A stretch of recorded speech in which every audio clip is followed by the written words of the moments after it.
उदास बैठी थी। पंडित जी कहने लगे बेटी तू उदास बैठी है अरे तेरी तो शादी हो रही, तेरी तो बारात आने वाली है। वो कहने लगी कौन शादी हो रही, मेरी तो बर्बादी हो रही है। तो वही बताओ पंडित जी, मेरा भैया मुझे अपने साले की पत्नी बना रहा है, भैया आपके साले की पत्नी कैसे बन जाऊं? अच्छा तेरा भैया तुझे, हाँ मैं भैया के साले की पत्नी नहीं बन सकती। और रुक्मिणी कहा बोली मैं बिना उनके किसी को पति नहीं, बिना उनके इसका मतलब तूने कोई लड़का देख रखा है, तूने कोई लड़का देख रखा है? नहीं नहीं पंडित जी मैंने तो कोई नहीं देखा। तो तूने ये क्यों कहा कि बिना उनके, बिना किनके? मैं द्वारिका नाथ के, अच्छा द्वारिका के नाथ के साथ तू शादी करना चाहती है और द्वारिका नाथ के पास कोई सूचना है? पंडित जी मेरी सूचना कौन देने वाला है? कोई नहीं है। पंडित जी एक मिनट, पंडित तुम रुक जाओ एक मिनट। हाँ एक चिट्ठी लिखी और चिट्ठी लेकर के कहा रुक्मिणी ने, प्रिय द्वारिका नाथ आपकी रुक्मिणी, मेरा भैया मुझे साले की पत्नी बना रहा है, अगर आप नहीं आए तो मैं आत्महत्या कर लूंगी। आपकी रुक्मिणी। पत्र को लिया पंडित जी को दे दिया। पंडित जी ने पत्र लिया, कहने लगे अब इस पत्र को लेके जाऊं और मेरे पास यातायात का कोई साधन नहीं, 750 कोस द्वारिका कैसे लेके जाऊं, लेकिन इस लड़की का पत्र जरूर लेके जाऊंगा। आज गए, पत्र लेके गए, तनिक दूर गए, बेचारे थक गए, चिट्ठी पत्री धल रही, आराम करने लगे, तनिक विश्राम किया। थोड़ी देर बाद कहने लगे नेक दिन रहेगो हम परे ही सोते, हम परे ही सोते। फिर चिट्ठी पत्री उठाई, नारायण नारायण चिल्लाई की चल रही। और नेक अगेला गए तो सुंदर नगरी को देखा, सुंदर नगरी को देखा। जैसे सुंदर नगरी को देखा कहा भैया ये कौन सी नगरी है? पहरेदार बोले ये द्वारिका है। द्वारिका है? मेरी मेरी चिट्ठी में पंडित जी खोले के देखे जाना तो एक ही द्वारिका लिखी और जू का तो द्वारिका 6 और चिट्ठी कौन से द्वारिका में ले जाओ। चक्कर में पंडित जी बड़े पहरेदार समझ गया भैया तुम विदर्भ देश से आए हो, हमारा ये अनर्थ देश है, हमारे यहाँ है को 6 बोले। गुजरात में आप जाएंगे ना तो है को 6 बोलते हैं, हमारे यहाँ बोलते ऐसी चीज है, वो बोलते ऐसी चीज है। बोले है कुछ है? बोले द्वारिका एक ही है और एक ही द्वारिका नाथ है। अच्छा कहाँ है? बोले सीधा चले जाना, ऊंचा सा आसन बना होगा, गोरे गोरे हैं, वो दारू भैया है, सामने सामने वही द्वारिकाधीश है। पंडित जी चलते गए और दूर से देखो, जो कन्हैया को दूर से देखो, पंडित जी कौन लगे बिटरिया सपा ठक गई, ये बिटरिया सपा ठक गई। अरे यानी अपने आप लड़का देखो, सो देखो, कारो का लूटो, अच्छो देखती अपने आप देखो, गोरो नी को देख और देखो तो भाने देखो हमें काली बेटे में, हमें काले बेटे में। अब लेकिन चोरी चोरा की चिट्ठी और सबके सामने कैसे रही जाए? एकदम पंडित जी का लगे, अरे भैया ये गोरे गोरे है ना, हमें इनसे एकांत में कुछ बात करनी है। गोरे गोरे हाँ दाऊ भैया से काल लगे करने तो नहीं जाती पड़े, मैंने काम पहनते हैं सावरे वाले बल्ला मरे कन्हैया जाओ, पंडित जी कुछ एकांत में बात करना चाहते हैं। और पंडित जी का जो बात है भरो करो चाहते हैं। पंडित जी एकांत में ले गए, शादी को निकाल के भाई चिट्ठी पकड़ाई गई, जो कन्हैया चिट्ठी दी और कन्हैया ने चिट्ठी पढ़ी, फिर द्वारिका नाथ आपकी रुक्मिणी, मेरा भैया मुझे साले की पत्नी बना रहा है, अगर आप नहीं आए तो आत्महत्या कर लूंगी। आप कन्हैया ने पत्र को चूम करके सीने से लगाया और कहा अरे दारुक हमारे रथ को सजाओ। दारुक ने रथ को सजाया, हवा के सवा चलने वाले जिसमें घोड़े लगा दिए। पंडित जी को भोजन कराने के बाद में कहा दाऊ भैया अगर आपकी आज्ञा हो तो हम ये पंडित जी को बाहर छोड़ दें, इन पंडित जी को बाहर छोड़ दें।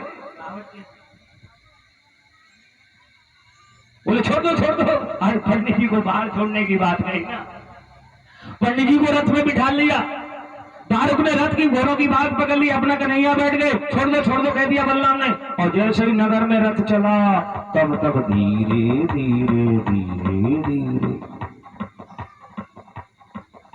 और जैसे ही नगर के बाहर रथ आया एकदम कन्हैया ने दारुक को इशारा कर घोड़ों की बात खींची तो घोड़े आकाशगामी हो गए।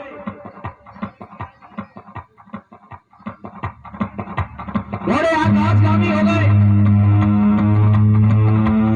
पंडित जी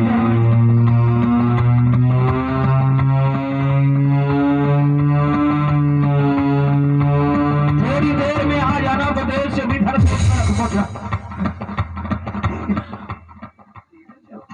इतनी जोड़ के चला तू। पंडित जी बहुत डरा है। पंडित जी का कहे भैया तू रोजू तेरे जू तो आंगन वाले बहुत तेज चला तू। और थोड़ी देर में कहा विदर्भ देश में जाकर के पहुंचे। मंदिर गौरी का था, गांव के बाहर गौरी के मंदिर के पीछे रथ खड़ा कर दिया। कन्हैया कहने लगे पंडित जी से, पंडित जी जाओ हमारे आने की सूचना। और रुक्मिणी इंतजार करे। सारे राजा आ गए, सबके तंबू लगे, सबकी ध्वजा फैला रही है। देखो ना, लेकिन देखो यहां लिखा है शाल्य दंतवत जरासंध विदुरथ पांडु शिशुपाल। सारे लोग आ चुके हैं लेकिन पंडित जी अभी नहीं आए। अब पंडित जी ना आए तो मैं क्या करूंगी? मैं तो जहर की शीशी और फिर मैं अपनी गाड़ी लूंगी। हाँ क्या करूंगी? ऐसे बार बार देखे तोले हुए थे पंडित जी चले आए। जो पंडित जी देखे और पंडित जी जैसे देखे रुक्मिणी हंस के लिए पंडित जी वो आ गए, वो आ गए। पंडित जी कहने लगे आएगा मरने ले जाएगा ये तो द्वारका में कोई नहीं, अकेले आए। वो बाने का उठे कही तेरे मुझे चोरी चोरी की थी दई, मैंने भाई चोरी चोरी दई, वो चोरी चोरी चल रहे हो कहाँ है? वो गौरी का मंदिर है, वो के पीछे रथ है, अब तू जाने अब तीरो। पंडित जी तो सूचना देकर चले गए और रुक्मिणी ने जल्दी जल्दी कहा आरती का थाल सजाया और आरती का थाल सजा करके और गौरी के पूजा के बहाने आज चलने लगी। गौरी पूजा के बहाने आज जा रही है, लेकिन सोचने लगी अब मैं माँ की मैं चली जाऊंगी तो अपनी अम्मा से तो मिलते ही जाऊं। तो अम्मा से मिल के रुक्मिणी रो लगी। अम्मा से मिल के रोए। अम्मा का बेटिया चुपे रहा, काय को रोते तू? आज तो तेरी बरात आते कल रहे परों जाए और तू आज उसे रो लगी, तेरी आंखें सब सूझ जाऊंगी रोता रोता। बेटिया कहा लगी अम्मा तुझे समझ ले मेरी आदमी बिना हो रही है, तुझे जान ले मेरी आदमी बिना हो रही है। अब मैं काम वाला खिलाई नहीं, अंगरक्षकों को भेजा, पुरोहितान को पंडितान को भेजो संग पूजा करने के लिए। हाँ जाओ पुरोहितान पूजा करने के लिए वो भी जाती हैं। आज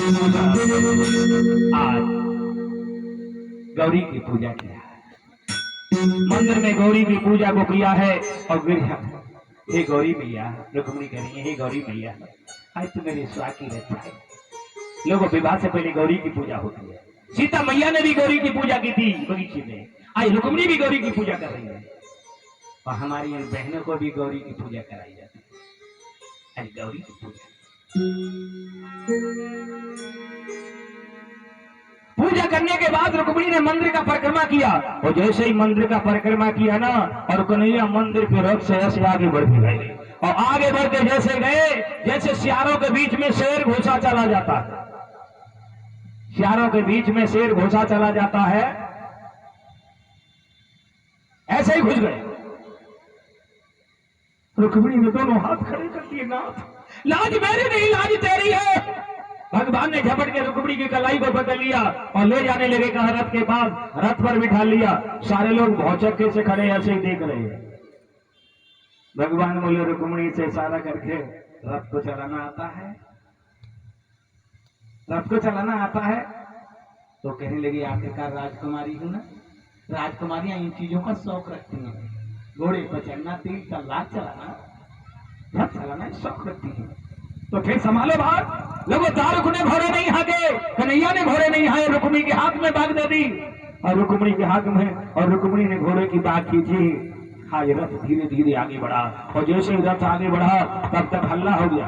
लोग पूछ लगे क्यों भाई रुक्मिणी कहाँ है? हमें नहीं मालूम, वो काला काला आया था ना, उसकी मोर मुकुट कितना सुंदर था। दूसरा बोला मूर्ख तू मोर मुकुट देख रहा था, मैं कह रहा हूं रुक्मिणी कहाँ है? एक बोला उसका पीतांबर कितना सुंदर झिलमिला रहा था। अरे मैं कह रहा हूं रुक्मिणी कहाँ है? कहने लगे भैया वो व्यक्ति आया था काला काला, खड़ाऊ कितनी सुंदर पहने था, मोतियों से जड़ी थी। मूर्खों, मैं कह रहा हूं रुक्मिणी कहाँ है? और चलो वो हल्ला हो गया, दौड़ो दौड़ो, पकड़ो पकड़ो, चलो चलो चलो, देखो देखो, हल हो गया, हल्ला हो गया, रुक्मिणी का हल हो गया। चारों तरफ से पता चला और एकदम रुक्मिणी कहने लगा, पकड़ो पकड़ो, दौड़ो दौड़ो, देखो देखो, शेर का शिकार एक सियार लेके जा रहा है, शेर का शिकार सियार लेके जा रहा है। जरासंध साल दंडवत विदुवत पांड सुस्मान रुक्मिणी, आज सारे लोग दौड़ पड़े अपनी अपनी सेना लेकर के, और इधर रुक्मिणी धीरे धीरे रथ ले जा रहे, और उधर कन्हैया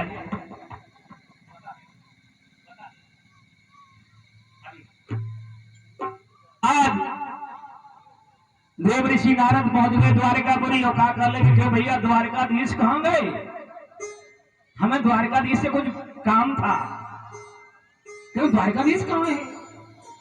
किसी ने कहा द्वारिकाधीश वो पंडित जी को छोड़ने गए थे ना, वो अभी लौटे नहीं है।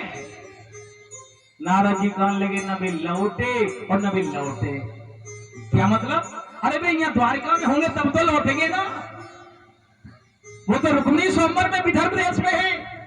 हाँ हाँ, अब पता चला है बलराम को कि विदर्भ देश में रुक्मिणी स्वयंवर में, वहां तो हमारे सारे शत्रु हैं, और ये कन्हैया ने हमें क्यों नहीं बताया? साथियों हमारा हाल पूछ लो, सेना को सजाओ, हवा के समान चलने वाले घोड़े लगाओ, हवा के समान चलने वाले घोड़े रथ में जो दिए, सेना को लेकर के ध्वजा लहराती हल मूसा ले लिया, और आज घोड़े को दौड़ा आकाशगामी घोड़े बदले, आकाशगामी घोड़े चले।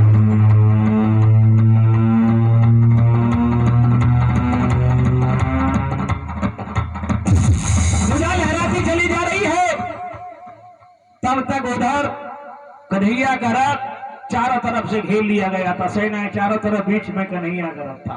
आकाश मार्ग से बलराम, जो बलराम चले आ रहे नीली ध्वजा देखे, कन्हैया कहने लगे रुक्मिणी तो सुनती ना है, भैया गाए गए,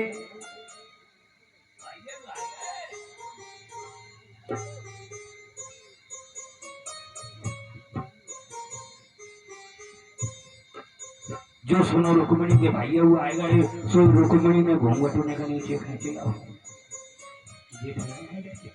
भैया आए। तब तक एकदम बलराम बन गया है कन्हैया,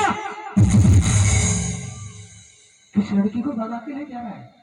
हाँ, कन्हैया कुछ बोल नहीं पाए थे, बोलना चाह रहे थे, रुक्मिणी बीच में ना ना आप ऐसे ना बोलो, ये नहीं मुझे ले जा रहे हैं, आप देखो ना बात तो मेरे हाथ में थी ना, ये मुझे नहीं ले जा रहे, मैं इनको ले जा रही हूँ। और सुनो, मैं क्यों ना ले जा, तो क्यों ले जा रही है? मैं क्यों ना ले जाऊँ? अब तुम ही बताओ, मेरा भैया मुझे अपने साले की पत्नी बना रहा है, और बता मैं भैया के साले की पत्नी कैसे